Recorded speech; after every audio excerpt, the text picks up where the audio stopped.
कार्यक्रम के प्रायोजक हैं समय बदला पर स्वाद न बदला, महक सिल्वर। महक सिल्वर, मेरा दिलबर। नमस्कार, आप देख रहे हैं के न्यूज इंडिया। मैं हूं आपके साथ गरिमा वाजपेयी। मुद्दे की बात में आज बात करेंगे जानलेवा कोहरे की।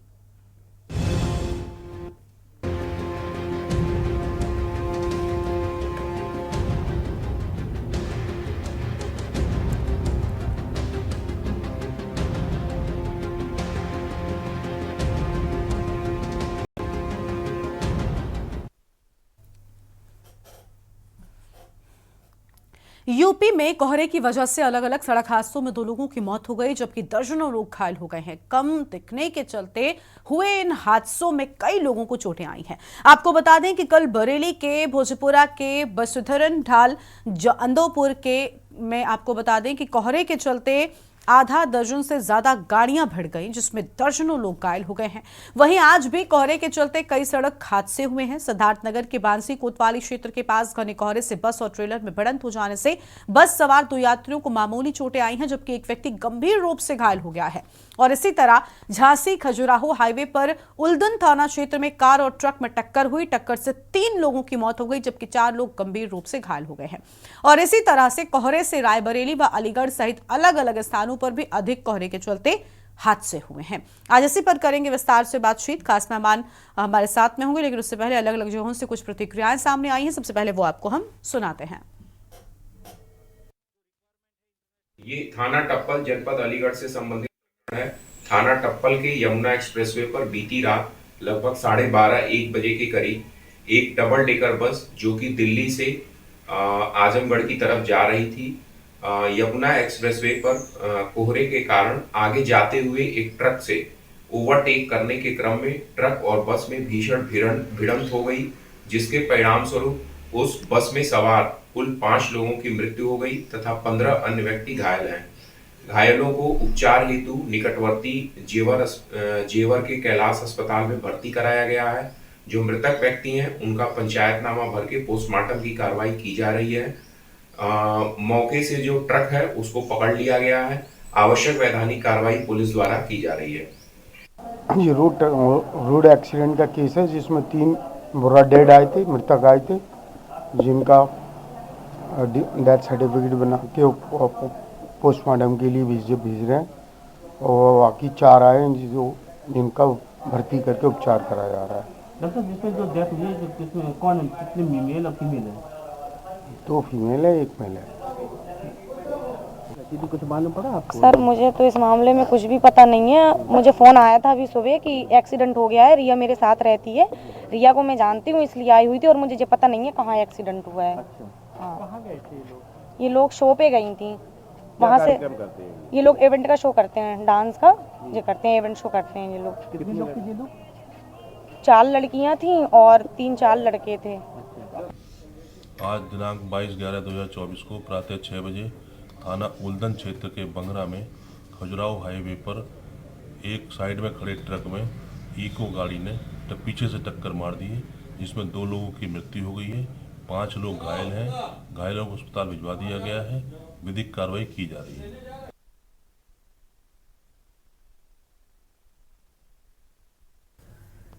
और कार्यक्रम में आगे बढ़ेंगे उससे पहले आपको सीधा अंतर्राष्ट्रीय गीता महोत्सव की तस्वीर दिखाएंगे। हरियाणा के मुख्यमंत्री नायब सिंह सैनी क्या कह रहे हैं, सुन लेते हैं। वर्ष पूरे हुए थे तो उन्होंने इस बात की चिंता की थी कि ये पवित्र संदेश हर घर के साथ पूरी दुनिया में फैलना चाहिए। मैं धन्यवाद भी करता हूं परम श्रद्धेय गीता मनीषी स्वामी हमारे ज्ञानानंद जी महाराज, जिन्होंने इसको पूरी दुनिया में लगातार फैलाने का काम कर रहे हैं।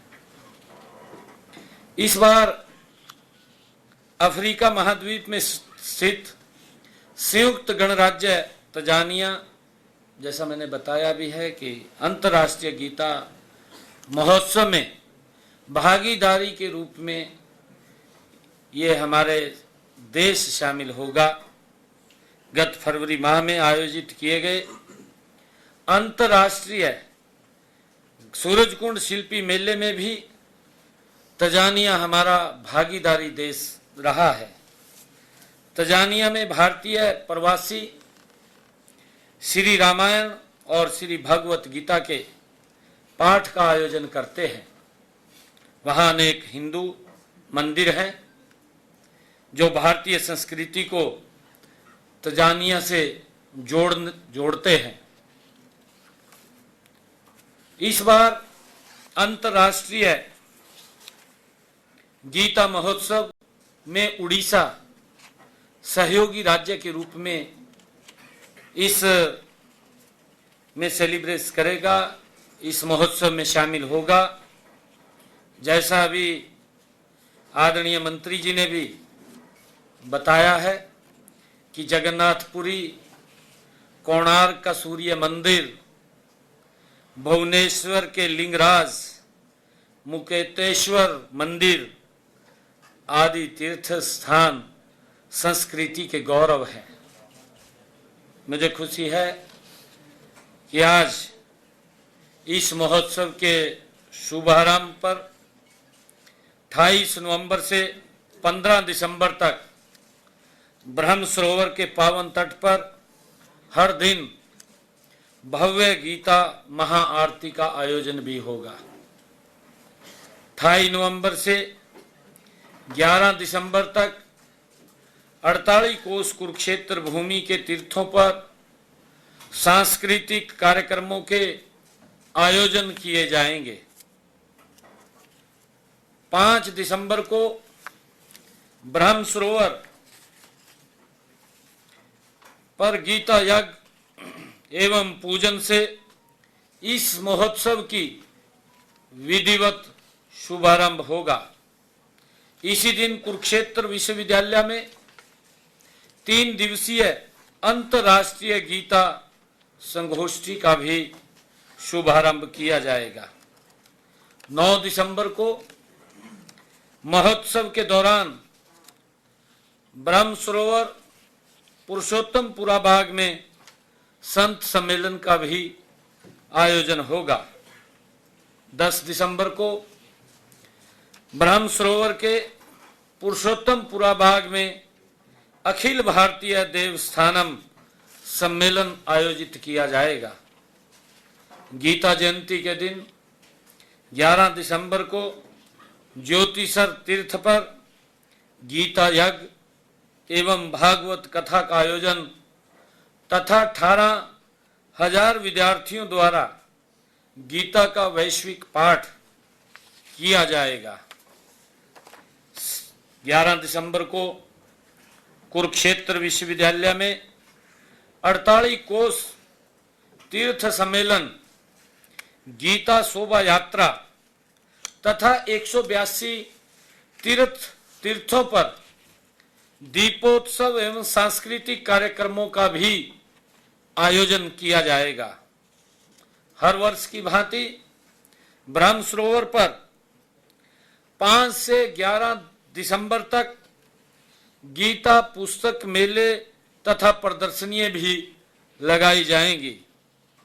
जैसा अभी बताया भी है, हमारे जो पार्टनर देश हैं, जो पार्टनर हमारे राज्य हैं, उन्होंने बताया है कि जैसे शिल्प मेला और सरस मेला 28 नवंबर से 15 दिसंबर तक शिल्प एवं सरस मेले का भी आयोजन किया जाएगा, जिसमें तंजानिया की संस्कृति और वहाँ का कल्चर और उड़ीसा की संस्कृति और कल्चर और वहाँ के हमारे शिल्पकार जो अपने स्थान के ऊपर उन्होंने एक अच्छा कार्य किया है, उसको प्रदर्शित करने का भी हमारी इस संस्कृति और हमारे कल्चर के साथ मिलकर के वो मनाने का जो निर्णय किया है, उसका आयोजन भी 28 नवंबर से 15 दिसंबर तक वो आयोजन किया जाएगा।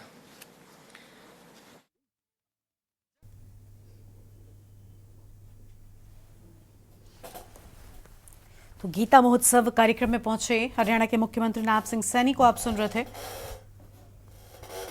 जिनकी ओर से अहम बातें कही गई हैं।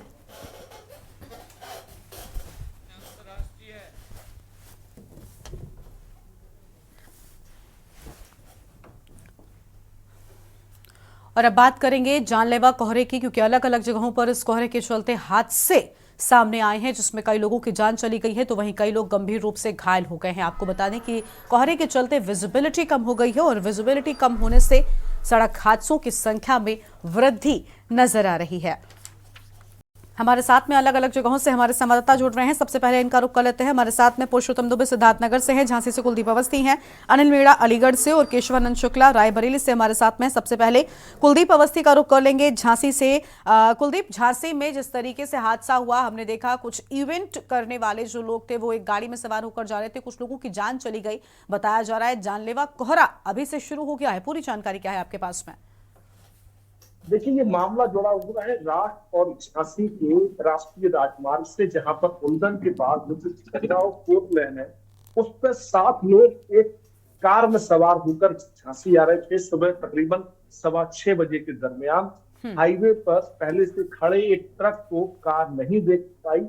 वहां पर कोहरे की वजह से कार चालक का अनियंत्रित हो गया वाहन, जिसकी वजह से 3 लोगों की मौके पर ही मौत हो गई। इसमें मनीष, राजपूत, शबनम और मिनी 3 लोग मरने वालों में शामिल हैं। इसके अलावा अजय सिंह, रविंद्र, रिया और एक लड़की और जिसका इलाज प्राइवेट चल रहा है। ये सभी लोग घायल हैं और इन सभी घायलों का इलाज सरकारी अस्पताल में चल रहा है। लेकिन इस घटना के बाद से पूरे क्षेत्र में मातम के हालात बने हुए, चूंकि ये लड़कियां गाना गाकर और अन्य इवेंट के काम करके अपना जीवन अर्जन कर रही थी। इनमें से कुछ लोग फैमिली वाले भी हैं जिनका पूरा परिवार बिखर चुका है।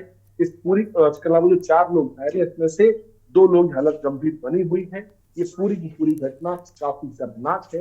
इसकी जानकारी मिलने के बाद मेडिकल कॉलेज की तरफ से खास फैसिलिटी दी गई, यहाँ पर सारी व्यवस्थाएं बनाई गई। साथ ही जो घायल है उनको देखने के लिए मेडिकल प्राचार्य डॉक्टर NS सेंगर मौके पर पहुंचे, साथ ही व्यवस्थाओं का अवलोकन किया। प्रयास किया जा रहा है कि जो घायल है ये जल्दी रिकवर कर पाए।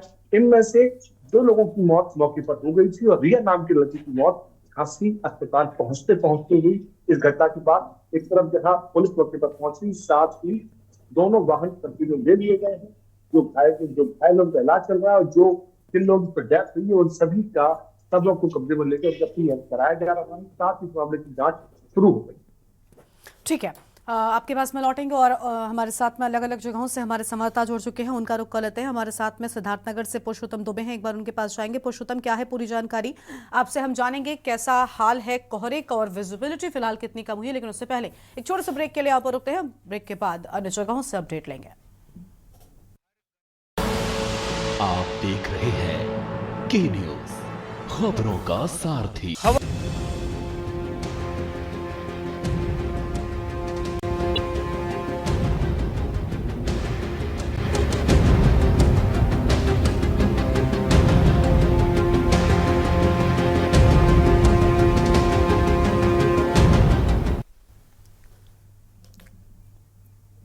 ब्रेक के बाद आप सभी का स्वागत है। हम बात कर रहे हैं जानलेवा कोहरे को लेकर, जिसके चलते अलग अलग जगहों पर कई बड़े हादसे सामने आए हैं, जिसमें कई लोगों की जान चली गई है, जबकि कई लोग गंभीर रूप से घायल बताए जाते हैं। अलग अलग जगहों से हमारे संवाददाता हैं। पुरुषोत्तम दुबे का रुख करेंगे सिद्धार्थनगर से। पुरुषोत्तम, सिद्धार्थनगर में विजिबिलिटी कितनी कम हुई है? सड़कों पर क्या वाहनों की रफ्तार पर कोई बड़ा असर पड़ा है इस कोहरे के चलते? रात जो है एक परिवहन विभाग की प्रतिबंधित बस जो है वो एक ट्रेलर से टकरा जाती है, जिसमें 3 लोग गंभीर रूप से घायल हो जाते हैं। आपको बताऊं कि विजुअलिटी की बात करें तो शाम होते ही कोहरा जो है इस कदर बढ़ जाता है कि वाहनों की रफ्तार जो बिल्कुल हो जाती है। लोग लाइट जलाकर, आपको साफ तौर पे जिस सड़क पे मैं खड़ा हूं इसी सड़क पे हादसा हुआ, आप देख लीजिए। ये जो है विजुअलिटी बिल्कुल सुबह 8 बजे तक ना के बराबर होती है। ऐसे में यात्री करे क्या है, जो वाहन चालक होता है वो किसी ना किसी सहारे उसको पहुंचना होता है। इसी दौरान पहुंचने के चक्कर में, अपने सफर तक को तय करने के चक्कर में दुर्घटनाएं होती जा रही है। जी बिल्कुल, साफ तौर जगहों पर दुर्घटनाएं देखने को मिली हैं। अनिल मीणा का रुख कर लेंगे, हमारे साथ में हमारे संवाददाता बने हुए हैं। अनिल, क्या जानकारी है इस जानलेवा कोहरे के चलते? क्या लोग सड़कों पर फिलहाल सुबह निकल रहे हैं? क्योंकि हम देख रहे हैं कि सुबह से ही कोहरा जो है वो पूरे शहर को अपनी आगोश में ले लेता है और जिसके चलते सबसे ज्यादा असर सड़क पर चलने वाले वाहनों की रफ्तार पर देखने को मिल रहा है और इसी रफ्तार के चलते कई बार हादसे भी हो रहे हैं। जी देखिए गर्मा, बिल्कुल मैं आपको बता दूं, जनपद अलीगढ़ की अगर बात करें कोहरे की, तो कोहरे को लेकर कहीं ना कहीं विजुअलिटी जरूरी है, क्योंकि अब जो नवंबर का महीना चल रहा है और कोहरे ने दस्तक दे दी है, ठंड ने भी अपनी दस्तक दे दी है। उसी को लेकर अगर बात की जाए तो टप्पल कोतवाली क्षेत्र में जिस तरह से जो भीषण सड़क हादसा हुआ है यमुना एक्सप्रेस पे, तो उसको लेकर अगर बात करें तो उसमें 5 लोगों की दर्दनाक मौके पर ही मौत हो गई थी। 15 लोगों को हालांकि रेस्क्यू के बाद निकाला गया था। घटना की सूचना पाकर जिस तरह से अगर बात की जाए टप्पल कोतवाली पुलिस और खैर सीओ वरुण कुमार सिंह मौके पर पहुंचे और मौके पर पहुंचने के बाद में तमाम जो उसमें सब थे 5 और सबों को पहले निकाला गया, उनको पोस्टमार्टम के लिए भेजा गया और जो घायल थे उनके लिए अगर बात की जाए तो गौतम बुद्ध नगर के जो जेवर का खैर में कैलाश हॉस्पिटल है उसमें भर्ती कराया गया। हालांकि अगर अधिकारियों की बात करें जाए, जो दिल्ली से बस जो आजमगढ़ के लिए जा रही थी, ओवरटेक यानी कोहरे के कारण ओवरटेक करे जो ट्रक कैंटर था वो उसको जिस तरह से जो लाइट जला जा रही थी, लाइट में जिस तरह से वाहन नहीं दिखा तो उसकी वजह आमने सामने भिड़ंत हुई। भिड़ंत में 5 लोगों की मौत हुई और 15 लोग पूरी तरह से घायल हो गए। हालांकि घायलों की अगर बात की जाए तो घायलों में भी अभी कुछ लोगों की हालत नाजुक बनी हुई है।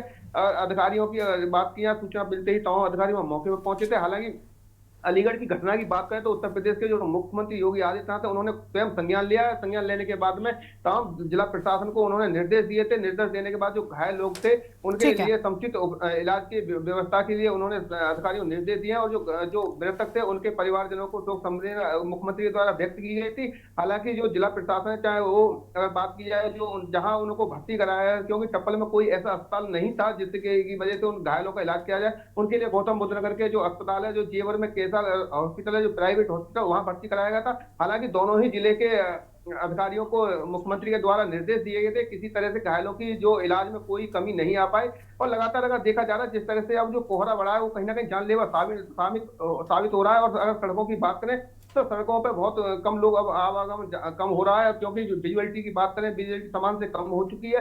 वाहनों की अगर रफ्तार की बात करें उस पर भी ब्रेक लगे हैं और लगातार दिन में भी कहीं ना कहीं लोग लाइट जलाने को मजबूर हो गए। अगर जिस तरह से जो सुबह लोग सड़कों पर लगातार घूमते थे क्योंकि कोहरे के कारण, क्योंकि सांसों में जिस तरह से कोहरा जाता है, घुटन होती है, तो उसको लेकर भी कहीं ना कहीं सड़कों पर कम लोग दिखाई दे रहे हैं और जिसके कारण लोगों को काफी परेशानी का सामना करना हुआ। अब देखिए लोगों को कहीं ना कहीं अगर बात की जाए तो जो वाहन है लोगों को कहीं ना कहीं संभल के चलाने होंगे। अगर लापरवाही में वाहन चलाएंगे तो लोग कहीं ना कहीं हादसे का शिकार भी होंगे। तो इसलिए सभी लोगों को हम अपने चैनल के माध्यम से जनता के लोगों से यही अपील करते हैं कि कोहरे ने दस्तक दे दिया और कोहरे जो भी व्यक्ति हैं अपने वाहन को चलाएं वो बहुत ही सुरक्षित तरीके से चलाएं, जिससे कि कोहरे में किसी तरह की कोई घटना ना हो पाए। बिल्कुल बिल्कुल, लोगों के सामने भी कहीं ना कहीं एक नई चुनौती है कि अब ऐसे मौसम में और इस कोहरे की स्थिति में सतर्क होकर वाहन चलाएं और खासतौर पर ध्यान रखें ताकि कोई भी हादसा जो है उससे बचा जा सके। हमारे साथ में रायबरेली से हमारे संवाददाता केशवानंद शुक्ला जुड़ चुके हैं, उनका रुख कर लेंगे। केशवानंद, रायबरेली में क्या हालात हैं? सड़क हादसों में अलग अलग जगहों पर हमने देखा कोहरे के चलते बढ़ोतरी हुई है, अब ठंड भी क्योंकि दस्तक लगभग दे चुकी है और ऐसे में कई जगहों पर कई बार सुबह ही कोहरा देखने को मिलने लग जाता है। तो रायबरेली की क्या स्थितियां हैं? बिल्कुल, देखिए नवंबर महीने का समापन हो रहा है, लगातार जो ठंड है वो ठंड बढ़ती हुई जा रही है और कोहरे का जो देखा जाए तो कोहरा देर शाम से ही पड़ने लगता है। सुबह तकरीबन 8 से 9 बजे तक ही कोहरा रहता है, जिसमें देखा जा रहा है कि जो सड़क हादसे हैं वो भी लगातार बढ़ते हुए जा रहे हैं। ताजा मामला रायबरेली जिले के लालगंज थाना क्षेत्र के शोभापुर गाँव का है, जहाँ पे आज सुबह 2 ट्रकों में आपस में भिड़ंत हो जाती है, जिसमें एक युवक की मौके पर ही मौत हो जाती है। इसमें कई लोग गंभीर रूप से घायल होते हैं, जिन्हें सबसे पहले सामुदायिक CHC लालगंज ले जाया जाता है, जहाँ उनकी हालत नाजुक देखते हुए रायबरेली जिला अस्पताल के लिए रेफर कर दिया जाता है। देखा जा रहा है कि ठंड के मौसम चल रहा है और इस बीच जो है कोहरा जो है जानलेवा होता जा रहा है। कोहरा काफी पड़ रहा है, जिसके चलते देखा जा रहा है कि जो दुर्घटना है, सड़क दुर्घटना में बढ़ोतरी हुई जा रही है। जो लोग उनकी जो गाड़ियों की रफ्तार है वो भी काफी कम होती जा रही है। फॉग लाइट का जो इस्तेमाल है वो सड़कों पर अब देखने को मिला कि देखा जाता है कोहरे के कारण ही लगातार अब जो है सड़क हादसे काफी बढ़ रहे हैं। इसी क्रम में रायबरेली में भी आज एक मौत हुई है, कई लोग गंभीर रूप से घायल, उन्हें जिला अस्पताल में उनका इलाज भी चल रहा है। तो कहीं ना कहीं ये जो कोहरा है वो जानलेवा साबित हो रहा है। और इसकी ओर अगर देखा जाए तो अगर NHAI विभाग की तरफ से जो व्यवस्थाएं है सड़कों पे अगर ठीक तरीके से कर दी जाए, क्योंकि जो देखा जाए तो NHAI की भी कहीं ना कहीं लापरवाही देखने को मिलती है, क्योंकि जो सड़कों पे होता है वो सफेद पट्टी के सहारे जो लोग होते हैं वो सड़कों पे वाहन जरूर चलाते हैं, लेकिन देखा जाता है कि कई ऐसे जो सड़कें हैं रायबरेली में, वहां पे NHAI की तरफ से जो व्यवस्थाएं नहीं की गई है, जिससे भी दुर्घटनाएं देखा जाए तो बढ़ रही हैं। अगर जो प्रशासन है वो अगर जाग जाए तो कहीं ना कहीं जो भीषण कोहरा, क्योंकि अभी कोहरे की शुरुआत हुई है, अभी पूरा दिसंबर और जनवरी महीना बचा हुआ है, क्योंकि जनवरी में जो है काफी ज्यादा कोहरे की मात्रा होती है और ठंड की जो बढ़ोतरी है वो काफी होती है। लेकिन अभी तो शुरुआत है और ये हादसों में लगातार देखा जाए तो हादसे भी अब कोहरे में होना शुरू हो गए। अगर प्रशासन चेत लेगा तो जरूर आगे जो समय है उसमें हादसों में लगाम लग सकती है। लेकिन आगे वाले समय देखा जाएगा कि क्या जिला प्रशासन और NHAI के विभाग के जो आला अधिकारी हैं, जिम्मेदार अधिकारियों को जो कुंभकर्णी नींद वो अगर अपने नींद से जाग जाएंगे तो हो सकता है कि आगे होने वाले हादसों पे लगाम लग सकता है, क्योंकि अभी तो शुरुआत है और 2 महीने में अभी काफी कोहरे की उम्मीद भी जताई जा रही है। तो कहीं ना कहीं हादसे भी बढ़ सकते हैं। अगर NHAI के द्वारा व्यवस्थाएं सड़कों पे कर दी जाएंगी तो इन हादसों पे जो है लगाम लगाया जा सकता है। जी बिल्कुल, हादसों पर लगाम लगाने के लिए अलग अलग तरह की तैयारियां हो रही हैं। लेकिन कुलदीप का एक बार फिर से रुक कर लेते हैं। झांसी से हमारे संवाददाता लगातार बने हुए। कुलदीप, अगर हम बात करें तो देखिए ये तो हो गई हादसों की बात, लेकिन कहीं ना कहीं कोहरे के चलते जो विजिबिलिटी है वो भी कम हो रही है और हमने देखा अलग अलग जगहों पर किस तरीके से जो हालात हैं वो बिगड़ते जा रहे हैं। लेकिन कई जगहों पर प्रदूषण के चलते भी जो स्मॉग है वो पूरी तरीके से नजर आता है, जो कोहरे में तब्दील हो जाता है और ये भी लोगों की मुसीबत बढ़ा रहा है। तो क्या झांसी में भी ऐसी कोई स्थिति है? देखिए, एयर क्वालिटी इंडेक्स में झांसी की स्थिति बेहतर है, यहाँ की आबो हवा खराब नहीं है। लेकिन यहाँ पर एक बात जो सामने आ रही है, जो सामने ये आ रही है कि टोल टैक्स के नाम से लगातार गवर्नमेंट एक मोटी रकम वाहन चालकों से लेती है, लेकिन उसके सापेक्ष जो सड़क उनको मिलनी चाहिए वो रोड टैक्स देते हैं। वो सड़क की व्यवस्था ठीक नहीं है। जगह जगह पर जो यातायात के सिंबल हैं वो धूमिल हो चुके हैं। जगह जगह पर गड्ढे हैं जहां पर वाहनों की गति धीमी और तेज करनी पड़ती है। जगह जगह पर बैरिकेड की व्यवस्था प्रॉपर नहीं होती। यदि कोई वाहन आगे खराब हो गया है तो उसके 100 मीटर पहले यदि उसको इंडिकेट कर दिया जाए कि आगे एक वाहन खड़ा हुआ है तो शायद उस तरह के हादसे बच सकते हैं। झांसी में जो हादसा हुआ है वहां पर एक गाड़ी रोड पर खड़ी हुई थी जिसमें एक कार तेज गति से आई और उस कार ने ट्रक से टक्कर मारी। एक बड़ा ही हादसा इसमें सामने आया है। इसमें आवश्यकता है कि वाहन चालक इस बात का ध्यान रखे, यदि उनकी गाड़ी रोड पर खड़ी हुई है तो वो इस बात को इंडिकेट कर दे 100 मीटर पहले से, जिससे कि अन्य वाहन चालक इसको देखकर समझ जाए। इसके अलावा NHAI की जो हमारे साथी बात कर रहे थे उनके ऊपर बड़ा दायित्व ये है कि सड़क की व्यवस्थाएं कहीं कहीं पर बेहद कमजोर है। झांसी से कानपुर जाने वाला मार्ग बहुत जगह टूटा पड़ा हुआ है। कानपुर से झांसी से आने वाला मार्ग की ये 2 अलग अलग बातें मैं कर रहा हूँ। हालांकि ये मौका उसका चाहिए कि अब जो बात चली जिस पर बात करना लाजमी है कि झांसी से कानपुर जाने वाले जो ट्रक हैं वो वहां पर इतने लोडेड रहते हैं, यहाँ पर बालू और जो मिट्टी है उसका खनन यहाँ पर होता है, तो वो जब लोडेड जाते हैं तो उसकी वजह से सड़क बेतरतीब हो चुकी है।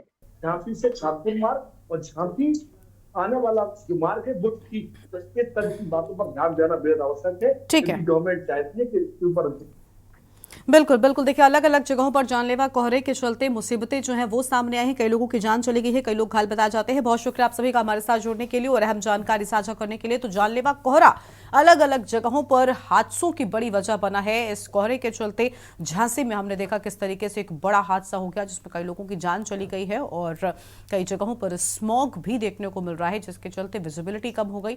वाहनों की एक तरफ रफ्तार धीमी है लेकिन दूसरी ओर हादसों में जा रही जान लोगों की चिंता का सबब बना हुआ है। इस बुलेटिन में इतना ही। आप देखते रहिए के न्यूज़ इंडिया। नमस्कार।